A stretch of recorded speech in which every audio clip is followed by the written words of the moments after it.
Hi మోసగాలు ఈ March 19th release అవుతుంది.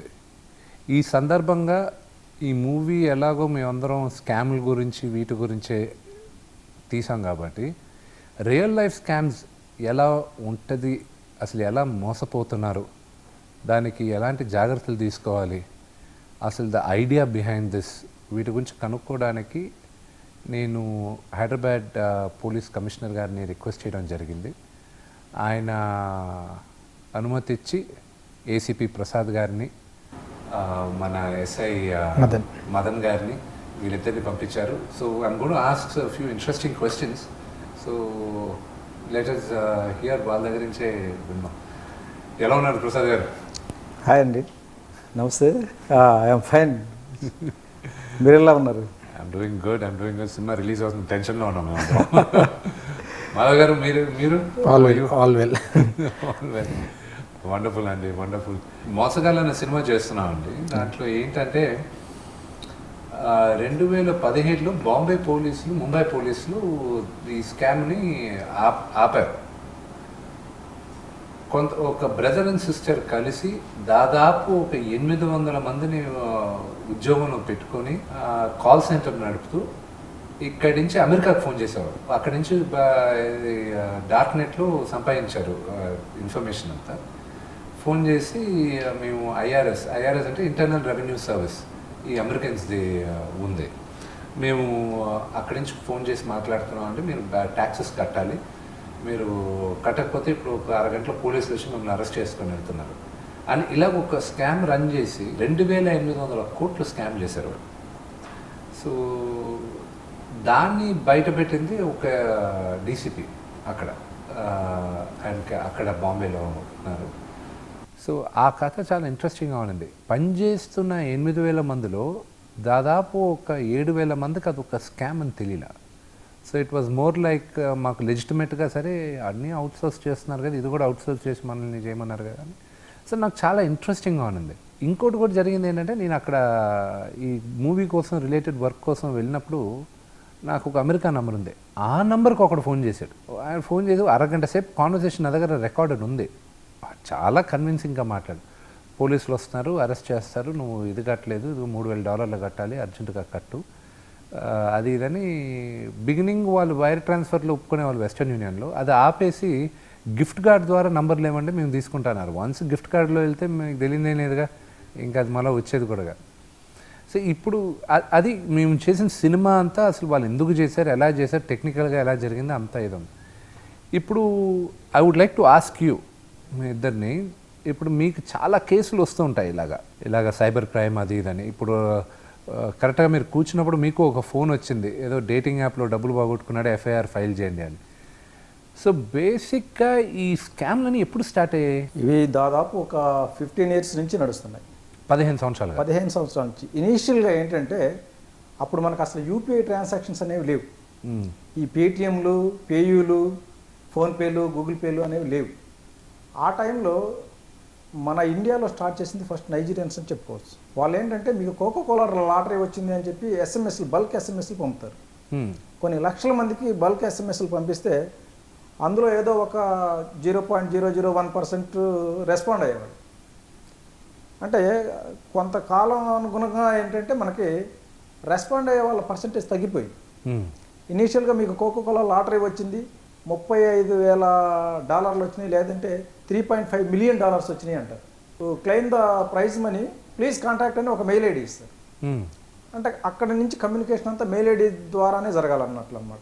Bulk ఎస్ఎంఎస్లో message వస్తుంది, తర్వాత ఒక మెయిల్ ఐడి ఇస్తాడు, లేదంటే ఫోన్ నెంబర్ ఇస్తారు. ఆ ఫోన్ నెంబర్ కనుక కాంటాక్ట్ అయితే మీ అమౌంట్ సేఫ్గా ఉంది, we're going to send the amount, కానీ కొన్ని లీగల్ ప్రాసెసెస్ ఉన్నాయి అని ముందు వీళ్ళ బయోడేటా తెప్పించుకుంటారు. బయోడేటా తెప్పించుకున్న తర్వాత లీగల్ ప్రాసెస్ అని చెప్పేసి ఇక్కడ నుంచి ఏంటంటే యూకే నుంచి పౌండ్స్ రూపంలో ఉంటుంది, అదంతా ఇండియా పంపించాలంటే కన్వర్షన్ చేయాలి. దాన్ని కన్వర్షన్ ఛార్జెస్ అని, తర్వాత ఆర్బీఐ ఛార్జెస్ అని, ఇలా వేరియస్ ప్లీజ్ చెప్పి డబ్బులు కలెక్ట్ చేసుకునేవాళ్ళు. అవన్నీ కూడా ఢిల్లీలో ఉన్న కొన్ని అకౌంట్స్కి ట్రాన్స్ఫర్ చేయమని అడిగేవాళ్ళు. ప్రైవేట్ అకౌంట్స్ ఢిల్లీలో బ్యాంక్ అకౌంట్స్ వీళ్ళు బ్యాంక్ అకౌంట్స్కి ట్రాన్స్ఫర్ చేసేవాళ్ళు. అంత ఎంత డబ్బు కడుతున్నా ట్రాన్స్ఫర్ డబ్బు మనం కట్టిపోతూనే ఉంటాయి కానీ మనకు ప్రైజ్ మనీ రాదు. ఇంకా వీళ్ళకి కట్టే కెపాసిటీ అయిపోయిన తర్వాత గ్రహించేవాళ్ళు. తర్వాత మనం పోయి వెరిఫై చేస్తే ఈ ఫోన్ నెంబరు ఇట్లా కొంతమందిని చీట్ చేసిన తర్వాత ఫోన్ నెంబర్ తీసి పడేస్తారు. అది స్విచ్ ఆఫ్ అయిపోతుంది. కాలర్ని కనుక్కోవడం చాలా కష్టమయ్యేది. కాలర్ డేటా చూస్తే అందరూ విక్టిమ్సే ఉంటారు. అటువంటి పరిస్థితుల్లో మనకి ఈ బ్యాంక్ అకౌంట్స్ అనేదే ఇంపార్టెంట్ కీ రోల్ ప్లే చేసేది ఇన్వెస్టిగేషన్లో. ఇనీషియల్గా ఏంటంటే మనం పోయి చూసినప్పుడు అందరూ కూడా దొరికేవాళ్ళు అకౌంట్ హోల్డర్స్ దొరికేవాళ్ళు. వాళ్ళందరూ ఇన్నోసెంట్ పర్సన్స్. వాళ్ళు ఏంటంటే మాకు పలానా వ్యక్తి వచ్చి నాకు కొంచెం డబ్బులు వచ్చేది ఉంది, నాకు బ్యాంక్ అకౌంట్ ప్రాబ్లం ఉంది, మీ అకౌంట్ ఇస్తే కనుక నేను మీ అకౌంట్లో వేయించుకుంటాను, వేయించుకొని ఆ అకౌంట్ వాడుకున్నందుకు గాను ఏదో మీకు 2,000 3,000 ఇస్తాను అని చెప్పి మా మాటలు చెప్తే మేము నమ్మి ఇచ్చినాము. అకౌంట్ వాడుకున్న తర్వాత ఆ అకౌంట్లో వచ్చిన డబ్బులన్నీ తీసి ఆ వ్యక్తికి ఇచ్చేసినాం. అతను తీసుకుని మాకు 2,000 ఇచ్చినాడు. తర్వాత ఏమయ్యాడో మాకు తెలియదు. ఎవరు ఆ వ్యక్తి అంటే నైజీరియన్ కంట్రీకి సంబంధించిన వ్యక్తి. పేరు ఏదో చెప్తారు, జాన్ అని చెప్పినాడు, దాని ఫెర్నాండెజ్ అని చెప్పినాడు, రాబర్ట్ అని చెప్పినాడు, ఇట్లా పేరు ఒకటి చెప్తారు. ఆ పేరు ఫేక్ నేమ్ చెప్తాడు వీళ్ళకి. ఇక తర్వాత వాళ్ళ కాంటాక్ట్ నెంబరు, కాంటాక్ట్ ఇన్ఫర్మేషన్ ఏమీ ఉండదు. దీంతో ఇంకా మనం ఒకవేళ అరెస్ట్ చేస్తే వీళ్ళని బుక్ చేయాలా, ఎందుకంటే ఎవిడెన్స్ వీళ్ళ మీదే ఉంటుంది. వీళ్ళ అకౌంట్లో డబ్బులు వచ్చినట్లు ఉంటుంది కాబట్టి వీళ్ళనే అరెస్ట్ చేయాలి. వీళ్ళని అరెస్ట్ చేస్తే ఎవిడెన్స్ పరంగా వీళ్ళకి కన్విక్షన్ తెప్పించడానికి అంతవరకు ఓకే, కానీ మనకు మనీ రికవరీ పార్ట్ అనేది ఉండదు. ఎందుకంటే వీళ్ళు ఒక రకమైన విక్టిమ్సే, అరెస్ట్ చేసి కూడా ఉపయోగం లేదు. కాబట్టి అటువంటి పరిస్థితి ఉండేది. తర్వాత అది ఏమైందంటే ట్రాన్స్ఫార్మ్ అయిపోయి ఢిల్లీలో ఇటువంటి ఫేక్ అకౌంట్స్ ప్రొవైడ్ చేసే ఏజెంట్లు తయారైపోయినారు. ఈ ఫేక్ ఏజెంట్స్కి నైజీరియన్స్ ఏంటంటే ఇలా అయితే ఒక్కోసారి ఏమవుతుందంటే ఈ అకౌంట్స్ ప్రొవైడ్ చేసిన వాళ్ళు ఇన్ఫర్మేషన్ ఇచ్చేవాళ్ళు, ఫలానా నైజీరియన్ ఇచ్చినాడు, నా ఎమ్మటి వస్తే నేను వాళ్ళని పట్టిస్తానని చెప్పి చాలా కేసులు పట్టించారు కూడా. అట్లా ఇలా జెన్యున్ అకౌంట్స్లో డబ్బులు వేయటం వల్ల ఏంటంటే మనం దొరికిపోతున్నాం. కాబట్టి ఇది కుదరదు, మనం ఏం చేయాలంటే అకౌంట్స్ కూడా ఫేక్ వే పెట్టేయాలని చెప్పేసి ఏజెంట్స్కి వీళ్ళే ట్రైనింగ్ ఇవ్వడం, దేశంలో ఉన్న అన్ని ప్రాంతాలకు పంపడం. అంటే ఇప్పుడు ఇన్వెస్టిగేటర్ని 10 దగ్గరలు తిప్పాలి. 10 లక్షలు పోతే దేశమంతా తిరిగి రావాల్సి వస్తే కనుక ఇన్వెస్టిగేటర్కి ఇబ్బంది అవుతుంది. ఒక్క కేసులో దేశంలో ఉన్న అన్ని ప్లేసులు తిరగాలంటే ఇబ్బంది. కాబట్టి వీళ్ళు ఏంటంటే ఆర్గనైజ్డ్ క్రైమ్ లాగా ఈ ఎవరైతే ఏజెంట్స్ ఉన్నారో అకౌంట్స్ ప్రొవైడ్ చేసే ఏజెంట్స్ వాళ్ళకి ట్రైనింగ్ ఇస్తారు. ట్రైనింగ్ ఇచ్చి బెంగళూరు ఒక ట్రిప్, తర్వాత పూనా ఒక ట్రిప్, బాంబే ఒక ట్రిప్, గుజరాత్ ఒక ట్రిప్, కలకత్తా ఒక ట్రిప్, ఇలా అన్ని మేజర్ సిటీస్కి పంపించి వెళ్ళేటప్పుడే ముందే ఫేక్ డాక్యుమెంట్స్ తయారు చేసుకుని వెళ్తారు. వీళ్ళకి అకౌంట్స్ ఓపెనింగ్ అనేది వెనతో పెట్టిన విద్య. ఎందుకంటే ప్రొఫెషనల్గా ఓపెన్ చేస్తారు, రోజు వీళ్ళ ప్రొఫెషనే అది. ఫేక్ అకౌంట్స్ ఓపెన్ చేయటం, అవి నైజీరియన్స్కి సప్లై చేయటం, దాంట్లో 10% కమిషన్ తీసుకోవటం. అంటే ఇప్పుడు అకౌంట్లో డబ్బులు పడిన తర్వాత డ్రా చేసేది ఎవరు? ఇంకా వీళ్ళే, ఈ ఏజెంటే డ్రా చేస్తారు. ఏజెంట్ అన్నిటి డెబిట్ కార్డులు అతని దగ్గరే పెట్టుకొని ఫోన్ వస్తుంది ఆయనకి. ఒక ఏజెంటు ఒక్కడికే సప్లై చేయడు, ఒక 10-15 నైజీరియన్స్ సప్లై చేస్తాడు. అలాగే ఒక నైజీరియన్ ఒక ఏజెంట్ దగ్గరే తీసుకోడు. ఎందుకంటే ఒక ఏజెంట్ దగ్గర తీసుకున్నాడు, ఈరోజు ₹1,00,00,000 వచ్చేది ఉంది, ₹1,00,00,000 ఒకే ఏజెంట్ దగ్గర వేపిస్తే వాడు ₹1,00,00,000 డ్రా చేసుకుంటే ఇవ్వకుండా పారిపోతాడు. అందుకని చెప్పేసి 10 ఏజెంట్స్ దగ్గర తీసుకుంటారు. ఎక్కువ అమౌంట్స్ పడాల్సి వచ్చినప్పుడు ఏం చేయాలంటే ఒక ఏజెంట్ దగ్గర 5 లక్షలు, ఇంకొక ఏజెంట్ దగ్గర 5 లక్షలు, ఇంకొక ఏజెంట్ దగ్గర 5 లక్షలు, ఇలా ఎక్కువ మొత్తం డబ్బులు వస్తున్నాయి అనుకున్నప్పుడు డిస్ట్రిబ్యూట్ చేస్తారు ఏజెంట్స్కి. ఇప్పుడు 5 లక్షలు వచ్చిన ఏజెంట్స్ అంటే పారిపోడు. ఎందుకంటే పారిపోతే ఇక వాడికి తర్వాత ఫర్దర్ ఎవరో అకౌంట్స్ ఎవరో ఆ 5 లక్షలతోనే క్లోజ్ అయిపోదు. అందుకని అదే ₹1,00,00,000 అయితే కోర్టు వచ్చినాయి కదా దాంట్లో ఇంకేంటి మనకి అని చెప్పి అది తీసుకొని పారిపోతే సెటిల్ అయిపోతామనే ఉద్దేశంతో పారిపోతుంటారు. దానికి ఇట్లా 10 మంది ఏజెంట్స్ దగ్గర నుంచి అకౌంట్స్ తీసుకుంటారు. అందరికి డిస్ట్రిబ్యూట్ చేస్తారు. పెద్ద అమౌంట్స్ వచ్చినప్పుడు, చిన్న అమౌంట్స్ వచ్చినప్పుడు ఒక ఏజెంట్కి ఇస్తారు. 1,00,000 వచ్చింది, 1,00,000 వస్తే ఒక ఏజెంట్కి ఇస్తాడు. ఆ ఏజెంట్ దాన్ని 2 అకౌంట్స్కి డిస్ట్రిబ్యూట్ చేస్తాడు, అంటే డ్రా చేసుకుంటానికి అన్నమాట. ఇప్పుడు అన్ని మేజర్ బ్యాంక్స్ అన్నీ కూడా గోల్డెన్ కార్డ్స్, ప్లాటినం కార్డ్స్ అని చెప్పేసి 1 lakh వరకు మనం విత్డ్రావల్ లిమిట్ ఇచ్చినారు. డెబిట్ కార్డు మీద 1 lakh వరకు చేసుకోవచ్చు. అదే మామూలు కార్డ్స్ అయితే 40,000 50,000 వరకు ఉన్నాయి. వీళ్ళందరూ కూడా ప్రీమియం ప్లాటినం కార్డ్స్ తీసుకుంటారు. ప్లాటినం డెబిట్ కార్డ్స్లో ఏంటంటే 1 lakh వరకు లిమిట్ ఉంటుంది. కాబట్టి ఇప్పుడు 5 లక్షలు పడితే కనుక దాన్ని 5 అకౌంట్కి డిస్ట్రిబ్యూట్ చేసేస్తారు. ప్రతి వాళ్ళు ఇప్పుడు ఏజెంట్స్ అంతా ఈ ఇంటర్నెట్ బ్యాంకింగ్ వాడుతున్నారు. ఇంటర్నెట్ బ్యాంకింగ్ ద్వారా పడిన వితిన్ 2 minutes 5 అకౌంట్స్కి డిస్ట్రిబ్యూట్ చేస్తారు. మనకేమో విక్టిమ్ వేసిన అకౌంట్ ఒకటి వస్తుంది. ఆ అకౌంట్ నుంచి డబ్బులు ఎక్కడ పోయినాయి తెలుసుకోవాలి అంటే ముందు ఆ బ్యాంకుకి పంపించి దాన్ని స్టేట్మెంట్ తెప్పించుకోవాలి. స్టేట్మెంట్ తెప్పించుకొని చూసేలోపు అది 5 బ్యాంకులకు వెళ్ళిపోతుంది. మళ్ళీ మీరు 5 బ్యాంకుల్లోనూ 5 బ్యాంకులకు పంపించాలా. ఇది మనకు టైం టేకింగ్. ఈ టైంలో విత్డ్రా చేసేస్తారనమాట. ఇలా ఇప్పుడు ప్రస్తుతానికి ఏజెంట్ సిస్టమ్ వచ్చేసింది అకౌంట్స్ విషయంలో. నైజీరియన్స్ చేసే ట్రెండ్ కూడా ఇంతకు ముందు మార్చేసి ఇప్పుడు ఎక్కువ ఫేస్బుక్ మ్యాట్రిమోనియల్ చేస్తున్నారు వాళ్ళు. Facebook matrimony. ఫేస్బుక్లో కనుక మనకి ఎప్పుడైనా సరే ఫారినర్ నుంచి ఫ్రెండ్ రిక్వెస్ట్ వచ్చింది అంటే నో డౌట్ అది సెంట్ బై నైజీరియన్ అని ఖచ్చితంగా చెప్పారు. ఎందుకంటే మనకు ఫారినర్స్, తెలియని ఫారినర్స్ ఎవరు కూడా ఫ్రెండ్ రిక్వెస్ట్ పంపరు. అలా వైట్ స్కిన్ ఫోటోతో కనుక రిక్వెస్ట్ వచ్చిందంటే నో డౌట్ అది నైజీరియన్ పంపించినట్లే. మ్యాట్రిమోనియల్స్లో ఎలాగ స్కామ్ జరుగుతుంది? మ్యాట్రిమోనియల్స్లో ఎలా అంటే మనకి మ్యాట్రిమోనియల్ ప్రొఫైల్స్లో ఫారిన్ అలియన్సెస్ అన్నీ కూడా జెన్యున్ కాదు. అందులో దాదాపు ఒక 20% ఫేక్ ఉంటాయి. పేర్లేమో ఇండియన్ పేర్లు ఉంటాయి, ఫొటోస్ ఏమో ఫారిన్ ఫొటోస్ ఉంటాయి, అంటే వైట్ స్కిన్ ఫొటోస్. మనం చూస్తేనేమో పేరు ఇండియన్ పేరు ఉండగానే మనం అట్రాక్ట్ అవుతాం. ప్రొఫైల్ చాలా చాలా క్వాలిఫైడ్ ప్రొఫైల్ అనమాట. డాక్టర్స్, ఇంజనీర్స్, మంచి ప్రొఫెషనల్స్ లాగా క్రియేట్ చేస్తారు. బాగా హై ఎర్నింగ్ ఉన్నట్లుగా చూపిస్తారు. చూపించి వాళ్ళే రిక్వెస్ట్ పంపుతారు మనకి. పంపితే మనం చూడగానే ఎవరైనా మంచి ప్రొఫైల్ ఫారిన్ యూకే నుంచి వచ్చిందంటే మన వాళ్ళు ఆటోమేటిక్గా అట్రాక్ట్ అవుతారు. అవి కాంటాక్ట్ చేస్తే వాడికి వాళ్ళ ముందు ఒక వాట్సాప్ నెంబర్ ఇస్తాడు, +44తో స్టార్ట్ అయ్యే వాట్సాప్ నెంబర్. అది చూడంగా మన వాళ్ళు నిజంగా బ్రిటన్ నుంచి వస్తుందని చెప్పి నమ్మి చాటింగ్ చేస్తారు. వాళ్ళు పంపేది ఎట్లా అంటే ఇండిపెండెంట్గా ఉండి జాబ్ చేసే విమెన్ని ఎంచుకుంటారు. ఉమెన్ ఏమో జెంట్స్ని ఎంచుకుంటారు. మెన్ అంటే వాళ్ళు క్రియేట్ చేసేది అన్ని ప్రొఫైల్స్ టార్గెట్ చేస్తారు. కానీ ప్రొఫైల్స్ అన్నీ కూడా నైజీరియన్ మేల్సే క్రియేట్ చేస్తారు. అంతా వాళ్ళే చేస్తారు. ఇండియాలో అయితే ఉండరు, వాళ్ళు ఉంటారు. ఉండేదంతా ఇండియాలోనే, ఢిల్లీలో, ముంబైలోనే ఉంటారు వాళ్ళు. ఎంతమంది ఉంటారండి? అంత కూడా చాలామంది ఉన్నారు. అంత నెట్వర్క్ ఉంది వాళ్ళకి. ఎక్కడ ఉంది వాళ్ళకి? అది చెప్పాలంటే గ్లోబల్లీ ఆర్గనైజ్డ్ క్రైమ్ అదా. ఇంతకు ముందు ఏంటంటే, ఇప్పుడు కూడా ఇంతకు ముందని కాదు, ఇప్పుడు వాళ్ళు ఒక మెయిల్ పంపించారు అంటే మెయిల్ ఆరిజినేషన్ నైజీరియాలో ఉంటుంది, ఆర్ యూకేలో ఉంటుంది. యూకేలో ఉన్న మెయిల్స్ ఇన్ఫర్మేషన్ మనకు రాదు, సర్వర్ ఆరిజినేషన్ ఏమో నైజీరియా నుంచి వస్తుంది. మెయిల్ చూసుకున్న తర్వాత కమ్యూనికేషన్ డీటెయిల్స్, ఏదైనా ఫోన్ నెంబర్లు కావాలంటే ఒక +44 నెంబర్ వస్తుంది. దాంతో చాటింగ్ చేస్తేనేమో ఢిల్లీలో ఉన్నోడు మాట్లాడుతుంటాడు. ఇంతకుముందు ఎట్లా అంటే ఢిల్లీలో ఉన్న వాళ్ళు యూకేలో ఉన్న వాళ్ళ ఫ్రెండ్స్ యొక్క ఫోన్ నెంబర్స్ తీసుకొని వాట్సాప్ ఇక్కడ యాక్టివేట్ చేసుకునేవాళ్ళు. మనకి వాట్సాప్లో ఏంటంటే ఏదైనా ఫోన్ నెంబర్తో రిజిస్టర్ చేస్తే ఆ ఫోన్కి ఒక ఓటీపీ పంపుతారు. వీళ్ళు యూకే నెంబర్ పెట్టి యాక్టివేట్ చేస్తారు. యూకేలో ఉన్న ఫోన్ నెంబర్కి ఓటీపీ పోద్ది. ఇలా ఫ్రెండ్ నెంబర్ ఇస్తారు అక్కడ, ఆ ఓటీపీ వీళ్ళు తెలుసుకొని దాన్ని ఇక్కడ యాక్టివేట్ చేస్తారు. అంటే యూకేలో ఉన్న ఫోన్ నెంబరు ఈయన ఫోన్లో ఇక్కడ ఢిల్లీలో యాక్టివేట్ అయిపోద్ది. దాన్ని పెట్టుకొని చాటింగ్ చేస్తుండేవాళ్ళు.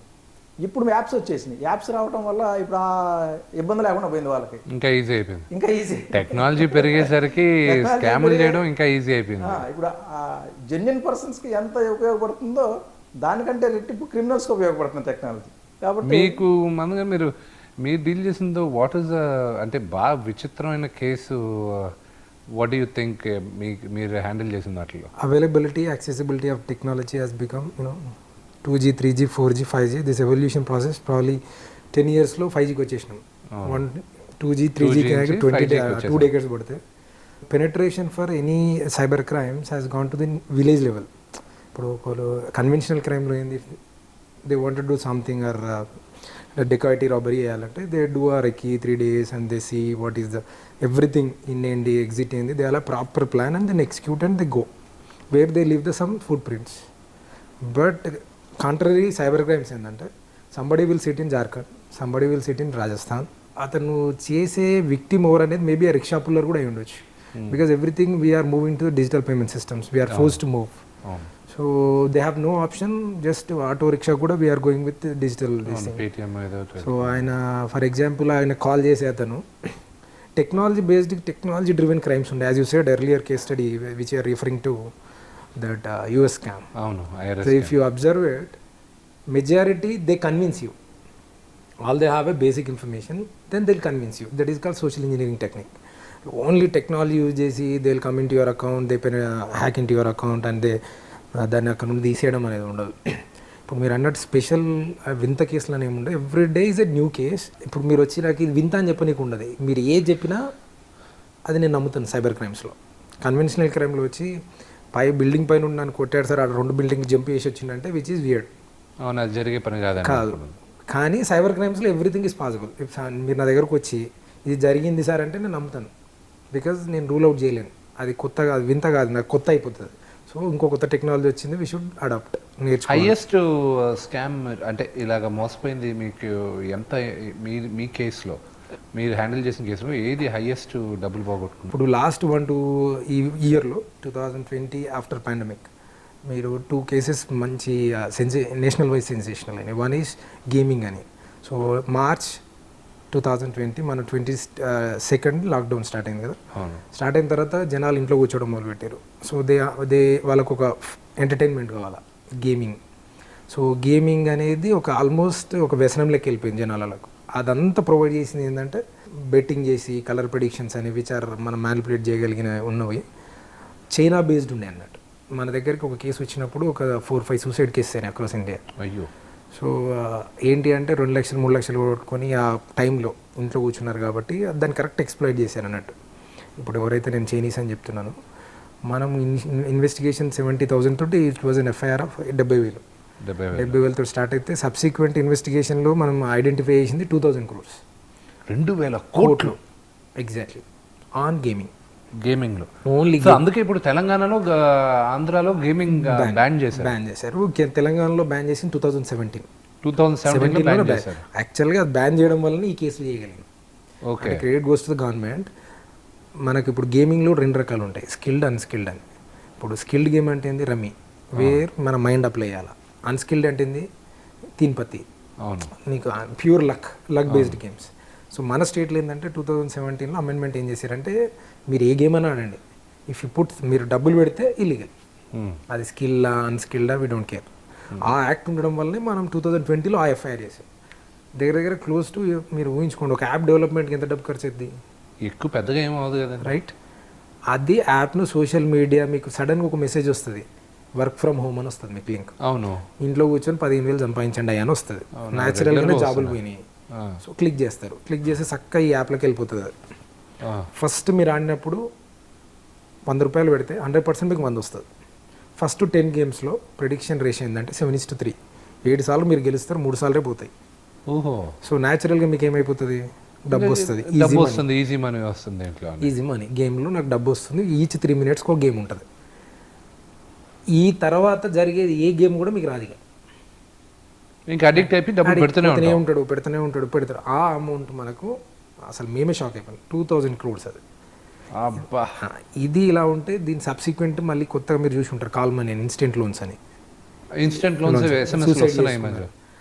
మన దగ్గర మళ్ళీ ఆ కేసు ఇన్వెస్టిగేషన్, అది కూడా అంతే. మనకు బేసిక్ 1-2 కంప్లైంట్స్ ఇస్తే volume of the transaction is around 25,000 crores.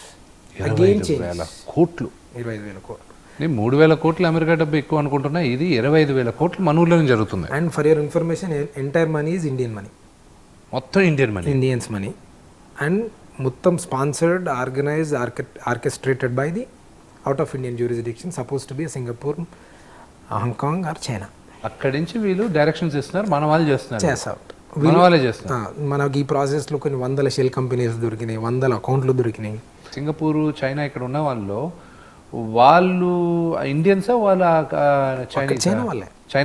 చైనాలో లాస్ట్ 2 years వరకు కూడా దిస్ ఈజ్ లీగల్, గేమింగ్ కానీ లోన్స్ ఇదంతా. అక్కడ ఒక స్టేజ్ దాటిపోయేసరికి అక్కడ శాంక్షన్స్ వచ్చేసినాయి, మీరు ఇది చేయకూడదు అని. వాళ్ళు they are searching for other markets, South Asia markets మీద పడ్డారు. సో అందులో పొటెన్షియల్ కంట్రీ ఏది అంటే మనం. ఇన్స్టెంట్ లోన్స్ లో మొన్న 75,000 బెంగళూరులో ఒక చైనీస్ నేషనల్ పట్టుకున్నారు, ఇలాగ లోన్లు ఇచ్చి ఎక్కువ ఇంట్రెస్ట్లు కలెక్ట్ చేశారు. ఇదే కేసు.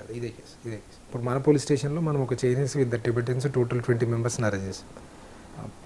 వీళ్ళు ఏంటి, 1000 రూపాయలు మీకు 5,000 లోన్ ఉంటే 3,000 ఇస్తారు. 1 వీక్లో మీరు 5,000 కట్టాలా. అంటే suppose to be rate of interest is close to 300% with in 1 week. పోనీ వీళ్ళంతా ఓవర్ విక్టిమ్స్, డబ్బున్న వాళ్ళ 5,000 లోన్ ఒకటి తీసుకుంటాడు. అంత మామూలు వాళ్ళే కదా, బీపీఎల్ ఫ్యామిలీస్. అవును, below poverty line. Exactly. So they squeeze the money of వాళ్ళ దగ్గర. ఇప్పుడు నేను డబ్బున్నోడి దగ్గరకి ఇవ్వడు, డబ్బు లేనోడికి 5,000 10,000 వాడిని తీసుకుంటాడు. ఆటో రిక్షా డ్రైవర్లకి, వీళ్ళకి పానీపూరి షాపులు పెట్టిన వీళ్ళ దగ్గర డబ్బులు చేసేది. ఎగ్జాక్ట్లీ. మళ్ళీ ఇందులో స్టూడెంట్స్ తీసుకుంటారు. ఇది మళ్ళీ ఎట్లా కనెక్టెడ్ ఉంటుంది, ఇంటర్ కనెక్టెడ్ క్రైమ్ అంటే స్టూడెంట్ తీసుకుంటాడు. ఇంట్లో వెళ్ళకుంటే instant loan without any verification కాబట్టి 5,000 తీసుకుంటాడు. ఈ హ్యాస్ టు రీపే.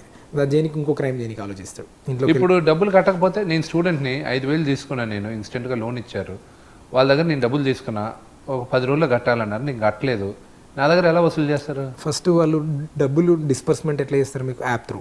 అవును. When you install an app, ఆ యాప్ మీరు ఇన్స్టాల్ చేస్తే మీ phone content as it is copy అయిపోతుంది, ఇంక్లూడింగ్ ఎవ్రీ యాక్సెస్. జనరల్గా టిపికల్ ఆల్ యాప్స్కి అదే కదా అడుగుతాం, allow us to access your contacts అంటే పాష్గా అడుగుతాం. నీ ఫోన్ నాకు ఇచ్చి అనకుండా కొద్దిగా ట్యాగ్ పెట్టి కింద సబ్ లైన్స్ పెడతాం, access your gallery, access your mic, which means మన కాపీ అక్కడ రన్ ఉంది.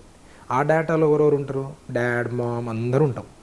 మీరు కట్టకపోతే నెక్స్ట్ 10 minutesలో ఫస్ట్ మీకు కాల్స్ వస్తాయి. అబ్యూస్ అంటే abuse to the core. Core అంటే ఆ humiliation you can't face it, అందుకే సూసైడ్ చేసుకున్నట్టు. ప్లస్ మీ ఫ్యామిలీని హ్యూమిలియేట్ చేస్తారు, వీడు చోర్ అని, ఇంకా సో మచ్ అబ్యూజివ్ లాంగ్వేజ్. ఇదంతా కాకపోతే మీ ఫోటోలు ఇమేజ్ మార్క్ చేసి మీ కాంటాక్ట్స్ ఉన్న వాట్సాప్ గ్రూప్లు క్రియేట్ చేసి వాళ్ళని అందులో మెంబర్లు చేసి మీ ఫోన్ మీ ఇమేజ్ అని వేసి దానికి ట్యాగ్ లైన్లు వేస్తారు, ఏ చోరా అని. ఇంకా వినకపోతే మార్ఫింగ్ చేసి ఇంకా అడ్డమైన ఇమేజ్లన్నీ వేస్తారు. అంటే by crook or any way of method మీకు ఏదో విధంగా మీ దగ్గర డబ్బులు అయితే వదలరాలి. ఇప్పుడు 10,000 5,000 వాడు వితౌట్ ఎనీ షూరిటీ ఇస్తున్నాడంటే వాడు ఏ రేంజ్లోకి వెళ్తాడు, ఎక్కడికైనా వెళ్ళి చేసుకుంటాడు. ఇవన్నీ చేయడానికి కాల్ సెంటర్స్ అక్రాస్ ఇండియా మీరు చెప్పినట్టే ఒక్కో కాల్ సెంటర్లో 1000 మంది పిల్లలు. ఓహో, నాకు ఇదొకటి తగిలిందండి. మా దగ్గర మనకి విద్యానికేతన్ దాంట్లో ఒక వ్యక్తిని తీసుకున్నాం, ఒక ఇన్ఛార్జ్గా, ఒక డిపార్ట్మెంట్ ఇన్ఛార్జ్గా తీసుకున్నాం. తీసుకున్న తర్వాత అతను కొంచెం స్ట్రిక్ట్గా ఉన్నాడు, బాగా స్ట్రిక్ట్గా ఉన్నాడు. ఉన్నవాళ్ళు పాత వాళ్ళందరూ కంప్లైంట్ చేయడం మొదలెట్టారు, ఇతను ఇలా ఉన్నాడు అలా ఉన్నాడు. సార్ నా మనసులో ఏంటి, కొత్త వాళ్ళని ఎవరైనా తీసుకొచ్చినప్పుడు అతను కొంచెం రూల్స్ని ఫాలో అవుతూ పాత వాళ్ళకు కొంచెం ఇబ్బంది కలిగిస్తున్నాడు అన్నా. ఒకరోజు మార్నింగ్ నాకు ఒక వాట్సాప్ గ్రూప్లో ఏ చోర్ హే ఇసుకో, ఇతను ఎవరికైనా తెలుసా అని ఒక 200 మంది మెసేజెస్లో అది ఆ గ్రూప్లో యాడ్ చేశాడు నన్ను. ఇదేంటి వీడి గురించి మొన్నే కదా మన వాళ్ళు ఏదో అంటున్నారు, మన వాళ్ళు ఏమన్నా చేశారని ఇప్పుడు తెలుస్తుంటే పాపం అతను ఇలాగే ఏదో ఒక షార్ట్ టర్మ్ లోన్ తీసుకుంటాడు. So just imagine they pumped around ఒక 7,000 కోట్లు పంప్ చేసి 1 yearలో 20,000 కోట్లు తీసుకెళ్ళిపోయారు. అబ్బా, రేట్ ఆఫ్ ఇంట్రెస్ట్ 300+. ఇది మాఫియానే అనుకోవచ్చుగా, కొత్త మాఫియా, ఆర్గనైజ్డ్ క్రైమ్. ఇది ఒక రకమైన మాఫియా. సో ఇప్పుడు వాట్ ఈస్ యువర్ రికమెండేషన్ అండి? ఇప్పుడు ఎంతోమంది యంగ్స్టర్స్ ఇవన్నీ ఇలాగా వెళ్తున్నారు కదా, 1 wordలో చెప్పాలంటే ఎవరు కానీ ఫోన్లో మీకు క్విక్ మనీ వస్తుంది, క్విక్గా గ్యాంబుల్ చేసి డబ్బులు వస్తుంది, ఇవన్నీ అసలు టోటల్ అవాయిడ్ చేయాలి. ఖచ్చితంగా టోటల్గా అవాయిడ్ చేశారు. ఇప్పుడు వన్స్ డబ్బులు నా చేతిలో నుంచి వెళ్ళిందంటే ఇంకా వచ్చే ప్రసక్తే లేదు. అంటే ఇది లోన్ తీసుకుంటున్నారు కదా, లోన్ సంగతి వదిలేండి. ఇప్పుడు మీరు అన్నారు డేటింగ్ యాప్లో డబ్బులు పోయాయని, పోతే ఇంక వచ్చే పరిస్థితే లేదు. అంటే ఆ క్రిమినల్ని పట్టుకుంటే తప్ప, లేకపోతే రికవరీ కావడం కష్టం. మీరు చెప్పే ఉద్దేశం ప్రకారం వాడు అన్ని బ్యాంక్ ట్రాన్స్ఫర్లు చేసుకొని అన్ని వెళ్ళిపోతుంటే ఎక్కడ పట్టుకుంటాం మనం వాళ్ళని? పట్టుకోవడం కూడా చాలా డిఫికల్ట్ అయిపోయింది. అంటే రోజు ఏంటంటే క్రిమినల్ కూడా అప్డేట్ అవుతున్నాడు. మనం వాడిని పట్టుకునే ప్రొసీజర్ ఎలా ఉంది గమనించి ఒక ప్రొసీజర్లో మనం పట్టుకున్నాం, నెక్స్ట్ వచ్చేసరికి వాడు అప్డేట్ అయిపోయి ఆ ప్రొసీజర్లో దొరకకుండా జాగ్రత్త పడుతున్నాడు, వేరే దానికి వెళ్ళిపోతాం. మా డ్రైవర్, మా అమ్మ డ్రైవర్ ఉన్నారు పాపం, ఆ అబ్బాయి ఏదో బజాజ్ ఆటో ఫైనాన్స్ ఏదో వచ్చిందంటే దాన్ని ఏదో క్లిక్ చేశాడు, కట్ చేసి వాడు అకౌంట్లో 75,000 ఆటో డెబిట్ అయిపోయింది. వాడు లైఫ్ సేవింగ్స్ అంతా అదే. ఎగ్జాక్ట్లీ. పాపం ఎన్నో 4-5 సంవత్సరాల నుంచి మిగిలి పెట్టుకునే 75,000 పోయింది. సరే మేము ఉండే ఏదో కాస్త కోసం మేము ఇచ్చాం అనుకోండి, బట్ ఇవ్వగలిగాం, ఏదో ఆ మొత్తం ఇవ్వలేకపోయినా కాస్త కోసం మేము కొంచెం సపోర్ట్ చేసాం. ఇవ్వలేని వాళ్ళ పరిస్థితి, పోయిన వాళ్ళ పరిస్థితి. So how do you prevent this? దీన్ని ఎలా ఆపగలవా మనం? అంటే ప్రివెన్షన్ ఏం లేదు సార్, ఇందులో best solution be aware or vigilant. అందరూ నాకు తెలియదంటే కుదరదు, చదువుకున్నా చదువుకోకపోయినా ఏం చేయాలో ఏం చేయకూడదు అనేది మేము రెగ్యులర్గా సార్ కూడా రెగ్యులర్ అవేర్నెస్ కండక్ట్ చేస్తాం. చూసాను వీడియో, చాలా బాగుంది సార్. లీడింగ్ మ్యాగజైన్స్లో అన్నిట్లో రెగ్యులర్గా వస్తుంది ఈరోజు జరిగిన క్రైమ్ లేనిది ఆన్లైన్లో. ఇప్పుడు సార్ చెప్పినట్టు మ్యాట్రిమోనియల్ ఫ్రాడ్లను మొదలు పెడితే ఒక OLX ఫ్రాడ్ ఉంటుంది, అన్ని ఫ్రాడ్స్కి సంబంధించి ఎవ్రీడే పేపర్లు వస్తుంది. అఫెన్స్ అయిన తర్వాత recovery percentage very less. Reason is అది డిస్పోజ్ అయి ఉంటుంది. అఫెన్స్ కాకముందు ఏం చేయాలంటే ఇప్పుడు మీరు చెప్పినట్టు ఐదర్ ఇప్పుడు దీంట్లో కూడా ఇంకో చిన్న యాడ్ ఆన్ చేస్తాను. ఇప్పుడు డేటింగ్ యాప్స్ బాగా నడుస్తున్నాయి. కరెంట్ ట్రెండ్ ఏంటంటే డేటింగ్ యాప్స్. మీరు యూట్యూబ్ ఓపెన్ చేస్తే మీకు కనిపిస్తూనే ఉంటారు. అవును, విచిత్రమైన ఫోటోలతోటి ఇన్స్టాల్ చేయమని. వాళ్ళు ప్లే స్టోర్లో ఉండరు, ఓన్లీ ఇలాంటి యాప్స్లో సోషల్ మీడియాలోనే ఉంటారు. ప్లే స్టోర్లో ఎందుకు ఉండరు అనే దానికి ఆన్సర్ అక్కడే ఉందన్నట్టు. సో ఇల్లీగల్ అన్నీ ఏది గూగుల్ ప్లే స్టోర్లో కానీ యాపిల్ iOSలో కానీ వీటిలో ఉండరు. 90% ఉండదు, 99% ఉండదు. సో అక్కడ లేకుండా ఓన్లీ బయట సోషల్ మీడియాలో వీళ్ళు కనిపిస్తున్నారంటే something wrong with that. Okay, ఒకటి ఆ యాప్ ఇన్స్టాల్ చేసినప్పుడు సమ్ కైండ్ ఆఫ్ మాల్వేర్స్ వైరస్లో ఏవో డౌన్లోడ్ అయిపోతే ఒక section of crime. Second crime ఏంటంటే వాళ్ళకి లిమిటేషన్ లేదు. ఇప్పుడు వెనసే డేటింగ్ యాప్ మీరు ఇన్స్టాల్ చేసిన తర్వాత వాళ్ళు సింగిల్ మెన్ అంటే ఎవరైతే ఉంటారుగా వాళ్ళని ఎక్స్ప్లాయిట్ చేయడం స్టోరీ చేస్తారు. ఇందులో మనకు తెలిసిన కొన్ని ఇన్వెస్టిగేషన్ ఇంట్రెస్టింగ్ ఫ్యాక్ట్స్ ఏంటంటే డేటింగ్ యాప్లో మీరు అపోజిట్ జెండర్ తోటి మాట్లాడడానికి ఇష్టపడతారు, కానీ అపోజిట్ జెండర్ అమ్మాయి కాదు, అక్కడ అబ్బాయి ఉంటాడు. ఈ యూజర్ సమ్ అదర్ యాప్ ఒక అప్లికేషన్ వాడితే అమ్మాయి లైక్ కనిపిస్తుంటాడు మనకు. అవును, ఉన్నాయి. ఇప్పుడు ఇన్స్టాల్లోనే ఉంది, చాలా ఉన్నాయి. ఇక్కడ ఉన్నాడు అనుకుంటే నేను అమ్మాయితో మాట్లాడుతున్నాను అనుకుంటాడు వాడు అక్కడ, కానీ మాట్లాడేది చూసేది అబ్బాయినే. ఈయన చూసేది విజువల్లీ కూడా అంటారు కదా, చూస్తే కానీ నమ్మకూడదు. చూసినా కూడా అమ్మాయి అక్కడ, కానీ అబ్బాయి వాడు. అబ్బాయి ఫిల్టర్లు అవి అన్ని పెట్టుకొని voice modulation everything, body structure everything అమ్మాయి ఉన్నాయి. స్నాప్చాట్ అన్న దీంట్లో కూడా తమాషా టూ మెనీ ఫిల్టర్స్ అప్లై చేసుకుని టూ మెనీ యాప్స్ వచ్చినాయి. అంటే పాయింట్ నేను ఏం చెప్తున్నా అంటే సైబర్ క్రైమ్స్కి వచ్చేసరికి చూసి నమ్ము అని చెప్పే పరిస్థితి కూడా లేదు. అంత వొలటైల్ అయిపోయింది, అంత అన్ప్రెడిక్టబుల్. ఇప్పుడు 2021లో ఉన్నాం. ఇప్పుడే ఇలా ఉంటే ఇంకా నెక్స్ట్ 5 to 7 yearsలో అసలు మామూలు డిపార్ట్మెంట్ కన్నా మీ డిపార్ట్మెంట్కి ఎక్కువ ఫండింగ్ వచ్చేటట్టుంది ఫైట్ చేయడానికి. My God. అండ్ దీనికి విక్టిమ్స్ అంతా మేజర్గా చిన్న టౌన్స్లో ఉన్న వాళ్ళు, విలేజెస్, స్టూడెంట్స్ వీళ్ళే ఉంటారు మేజర్గా. మనం అలా అనుకుంటున్నాం, కానీ మనకి ఈ రిపోర్టింగ్ చూస్తే అందరూ కూడా మా హైదరాబాద్ సిటీ చుట్టుపక్కల ప్రాంతాల వాళ్ళు హైదరాబాద్ సిటీ వాళ్ళే ఎక్కువ ఉన్నారు.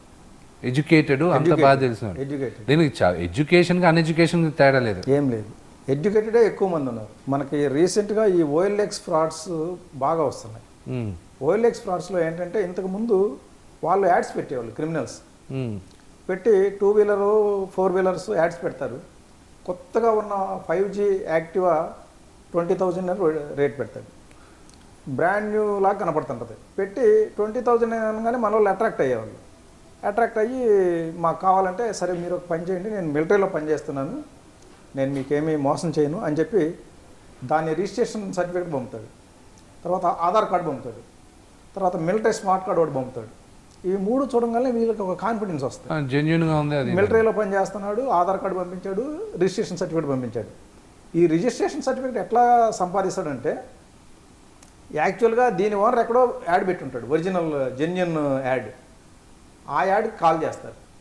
కాల్ చేసి మీ బండి నాకు బాగా నచ్చింది, దీని RC పంపండి అంటారు. అంటే అమ్ముకునే అతను మరి RC పంపకపోతే ఎట్లా అని చెప్పి RC పంపుతాడు. తర్వాత ఇది ఎవరి పేరు మీద ఉందంటే ఏదో RCలో ఒక పేరు ఉంటుంది, ఈ పేరు మీద ఆధార్ కార్డు పంపించండి అంటారు. వాళ్ళు మరి కొనేవాళ్ళకి ఆధార్ కార్డు కూడా పంపితేనే కదా నమ్మేదని ఆధార్ కార్డు పంపుతాడు. దీన్ని ఇంకోటి దగ్గర వాడతాడు. ఈ 2 వచ్చేసింది, ఆధార్ కార్డు రిజిస్ట్రేషన్ వచ్చేసింది. ఈ ఆధార్ కార్డులో ఉన్న పేరు తీసి ఆల్రెడీ వాళ్ళ దగ్గర ఈ PDFలో ఇది తయారు చేసుకొని పెట్టుకుంటారు. ఇప్పుడు అందరూ ఫోటోషాప్ అనేది చాలా కామన్ అయిపోయింది, ఈజీ అయిపోయింది. అదే నేర్పిస్తుంది మనకు ఎట్లా తయారు చేయాలనేది. ఫోటోషాప్లో వేసేసి ఒక ఆర్మీ స్మార్ట్ కార్డ్ తయారు చేసేస్తాడు. ఆ 3 పెట్టుకుని ఇదే యాడ్ని వాడు కాపీ చేసుకుని వాడు పెడతాడు. ఇక్కడ 70,000 పెడితే మనవాడు 20,000 పెట్టేస్తాడు. పెట్టేస్తే చూసే వాళ్ళకి 2 కనపడతాయి, 70,000 కనపడుద్ది, 20,000 కనపడుద్ది. అది ఇది ఒకటే ఫోటో, కానీ 70,000 అంటే కాస్ట్లీ కాబట్టి వీడికే కాల్ చేస్తాడు. 20,000 కాల్ చేస్తే వీడు కూడా అన్ని జెన్యూన్గా అన్నీ పంపుతాడు. స్మార్ట్ కార్డు పంపించాడు, రిజిస్ట్రేషన్ సర్టిఫికేట్ పంపించాడు, ఆధార్ కార్డు పంపించాడు. 3 పంపించిన తర్వాత ఇంకేంటి అని చెప్పేసి సరే ఎట్లా అంటే ఒక పని చేయండి, మీరు మా మిలిటరీ రూల్ ప్రకారం దీనికి ప్యాక్ చేసి పంపాలా, ప్యాకింగ్ ఛార్జెస్ 4,000 పంపించండి అంటాడు. అది పంపించిన తర్వాత ట్రాన్స్పోర్ట్ ఛార్జెస్ పంపాలా ఒక 4,000 అంటాడు. అదొక కట్టించేసుకుంటాడు. అది అయిపోయిన తర్వాత మిలిటరీ గేట్ ఛార్జెస్ అంటాడు. మిలిటరీ గేట్ పాస్ అవ్వాలంటే ఛార్జెస్ ఉంటాయి దానికి, అది 10,000 అండి. టోటల్ చెప్పిందేమో 20,000. ఇవే దాదాపు కట్టించేస్తాడు. కట్టించిన తర్వాత నేను మా కొరియర్కి ఇచ్చేసినాను, కొరియర్ తీసుకొని వస్తున్నాడు అంటాడు అని ఒక నంబర్ ఇస్తాడు.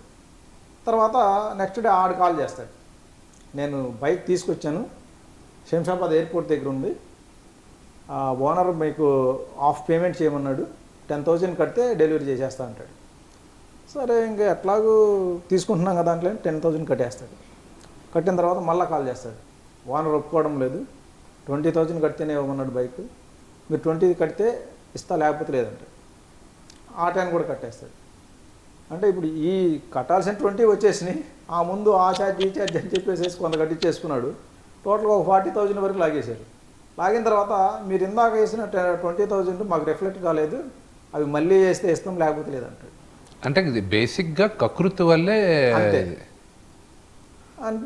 ఇప్పుడు యాక్చువల్గా 2020 మోడల్ బైక్ ఇంత చీప్గా రాదు అనేది అందరికి తెలిసిన విషయమే, కానీ కకృతి పడతారు. ఎంత రేషియో అంటే సపోజ్ ఒక 100 మంది మోసపోయారు అనుకోండి, దాంట్లో ఎంతమందికి న్యాయం జరగచ్చు ఈ సైబర్ క్రైమ్లో? అంటే మనకి ప్రస్తుతం ఉన్న స్టాఫ్ ప్రకారం అయితే ఒక 20% వరకు జరుగుతుంది. మిగతా 80% దొరికే ప్రసక్తి లేదు. అంటే మనకి స్టాఫ్ అంతా అన్నిట్లో కూడా ఇప్పుడు 5 times ఇంక్రీజ్ అయిపోయింది. ఒక 3 years బ్యాక్ చూసుకుంటే కదా. సో ఇప్పుడు అక్రాస్ ద కంట్రీ పెరుగుతుందండి ఇప్పుడు ఇది, ఈ క్రైమ్స్ ఇంకా అక్రాస్ ద కంట్రీ ఇదే పెరగచ్చు. ఇదే ఇప్పుడు ఏం లేదు సార్, ఇప్పుడు న్యాయం అనే దానికి మళ్ళీ definition. What do mean by న్యాయం అంటే రికవరీ పియరమా, పట్టుకోవడమా? పిటిషన్ అయినా ఎఫ్ఐఆర్ అయినా రాజస్థాన్ బేస్డ్ మాకు 100 కంప్లైంట్లు ఉంటాయి మంత్లీ. ఇన్వెస్టిగేషన్ సేమ్ అందరికీ. ఇప్పుడు ఈయనకు సపరేట్ ఆయనకు సపరేట్ ఉండదు. ఇన్వెస్టిగేషన్ ద ఎఫర్ట్, మేము పెట్టే ఎఫర్ట్ ఏదైతే ఉంటుందో ఇట్ ఈస్ సేమ్.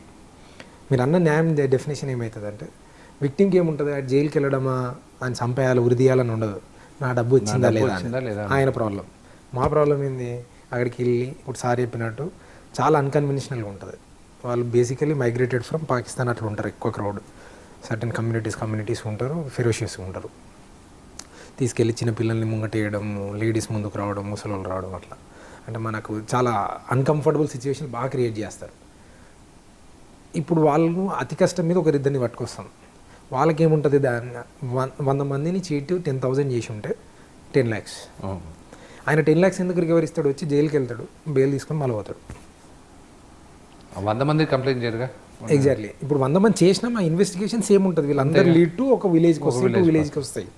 కానీ రికవరీ ప్రాసెస్ అనేది సార్ ఫస్ట్లో అయిపోయినట్టు సేమ్ అగైన్ అక్కడికి వస్తుంది బాల్ గేమ్.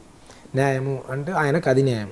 ఆ న్యాయం రోడ్ బ్లాక్ ఏంటంటే, ఈ వ్యక్తి ఎవడైతే అక్యూజ్డ్ ఉంటారో వాళ్ళు ఒక ఆర్గనైజ్డ్గా అయిపోయారు, వాళ్ళకు ఒక సెటప్ అయిపోయింది, డబ్బులు ఖర్చు అయిపోయింది, డబ్బులు అంతా డిస్పోజ్ చేసుకోవడం, జైలుకి వెళ్ళడం, కానీ ఏదున్నా వాళ్ళు కూడా ఒక ప్రాసెస్కి వచ్చేసారు. అది కాదు, ఎంత స్మార్ట్ కాకపోతే డెకాయిటీ చేసేవాడు ఆన్లైన్ స్కామ్లు, ఇలాగ SMS స్కామ్లు, ఇలా అక్కడికి ఎవాల్వ్ అయిపోయి ఉన్నారు. అంతే, అమేజింగ్. సో మనకి ఇంకొకటి ఏంటంటే, పోలీసులు మూవబుల్ ప్రాపర్టీని సీజ్ చేయొచ్చు. వీళ్ళు ఏంటంటే, మూవబుల్ ప్రాపర్టీ అంటే మనీ కానీ ఏదైనా మూవబుల్ థింగ్స్ పర్చేజ్ చేస్తే మనం వాటిని ఈ క్రైమ్ ప్రొసీడ్స్ అని చెప్పేసి రాసుకొని అవన్నీ సీజ్ చేసి తీసుకోవచ్చు. ఇమ్మూవబుల్ ప్రాపర్టీని సీజ్ చేయడానికి లేదు. వాళ్ళు ఇప్పుడు ఈ డబ్బునంతా కూడా హౌస్ కన్స్ట్రక్షన్ చేసేసేసి నేను ఇల్లు కట్టుకున్నా అంటే దానికి పోలీసు అధికారులకు పవర్ లేదా, ఇల్లు ఏం చేయలేరు. లూప్ హోల్స్ కూడా పట్టుకున్నారు దాంట్లో. వావ్, అది ఆర్గనైజ్ చేశారు. అన్ఆర్గనైజ్డ్ ఉన్నది కాస్త, బికాజ్ వాళ్ళకి ఈజీ మనీ వస్తుంది. దీనికి ఒకే ఒకటి ఏంటంటే, కకృతి లేకుండా ఉంటే, ఇది అదే డేటింగ్లో అయినా సరే, ఎక్కడైనా ఈ కొనే దీంట్లో అయినా సరే, SMSలో తెలియని వాళ్ళు మెసేజ్ పంపిస్తే వాట్సాప్లో కానీ ఇంపాసిబుల్, దాని అసలు రిప్లై కూడా చేయకూడదు. మొన్న రీసెంట్గా మాకు ఒక కేసు వచ్చింది. అందులో ఒక డాక్టర్, ఆయన ఈ డేటింగ్ యాప్లో చూశాడు. ఆ డేటింగ్ యాప్లో వాళ్ళ నంబర్లు ఇస్తారు. మనకేంటంటే, ఈ డేటింగ్ యాప్స్ చేసేవాళ్ళు చాలా ఆర్గనైజ్డ్ క్రైమ్ చేస్తారు. వాళ్ళు కొన్ని కాల్ సెంటర్స్ పెడతారు. కాల్ సెంటర్స్ ఎక్కువగా మనకి వెస్ట్ బెంగాల్లో ఉన్నాయి. West Bengal and Delhi. ఈ కాల్ సెంటర్స్లో అమ్మాయిని కూర్చోబెడతారు. ఈ డేటింగ్ యాప్స్ కూడా సోషల్ మీడియా ద్వారా ప్రచారం చేస్తారు. మనకు సోషల్ మీడియాలో వచ్చే యాడ్స్ని కనుక క్లిక్ చేసి అందులో మన పేర్లు నంబర్లు ఇచ్చేసి లేదంటే వాళ్ళ కనపడిన నంబర్లు మనం కాల్ చేస్తే కనుక అమ్మాయిలు మాట్లాడతారు. అమ్మాయిలు మాట్లాడి మా కంపెనీ రూల్స్ ప్రకారం, మా క్లబ్ రూల్స్ అంటారు, మా క్లబ్ రూల్స్ ప్రకారం మీరు ముందు రిజిస్ట్రేషన్ చేసుకోవాలంటారు. రిజిస్ట్రేషన్ పేరుతో కొంత డబ్బులు తీసుకుంటారు, ఓ 10,000 20,000. తర్వాత మెంబర్షిప్ తీసుకోవాలా, మెంబర్షిప్ తీసుకుంటేనే మీకు సర్వీస్ ప్రొవైడ్ చేస్తామంటారు. మెంబర్షిప్ పెంచేస్తారు 1 lakh to 2 lakhs. తర్వాత మా కంపెనీ రూల్స్ ప్రకారం hotel booking charges, transport charges, boutique charges ఇవన్నీ కూడా మీరే పే చేయాలా. ఇవన్నీ ఇంకొక 2 lakhs. ఎంత కట్టినా సరే ఏదో ఒక వంక చెప్పి ఇంకా డబ్బులు కట్టాలి అని చెప్పి వేస్తుంటారు. అలా మొన్న ఒక డాక్టర్ 30 lakhs కట్టేసింది. అబ్బా, 30 lakhs కట్టింది ఎందుకు కట్టినాడు అంటే కేవలం అతనికి ఈ చాటింగ్ ద్వారా ఈ ఫోన్ కాల్స్లో అమ్మాయిలు మాట్లాడి ఈయన ఇంప్రెస్ చేస్తున్నారు. అడిక్ట్ అయిపోయాడు. స్వీట్ వర్డ్స్తో ఇంప్రెస్ చేస్తున్నారు. అప్పుడప్పుడు వీడియోస్ చూపిస్తున్నారు ఈ మాయ చూసుకొని. దానికి ఇంప్రెస్ అయిపోయిన 30 లక్షలు వేసినాడు. సరే కేసు కట్టినాము, కేసు కట్టి చెప్పినాం, బాబు ఇదంతా కూడా కేవలం ఫోన్లో మాటలు చెప్పి డబ్బులు కాజేస్తారు, జాగ్రత్తగా ఉండని చెప్పినాం.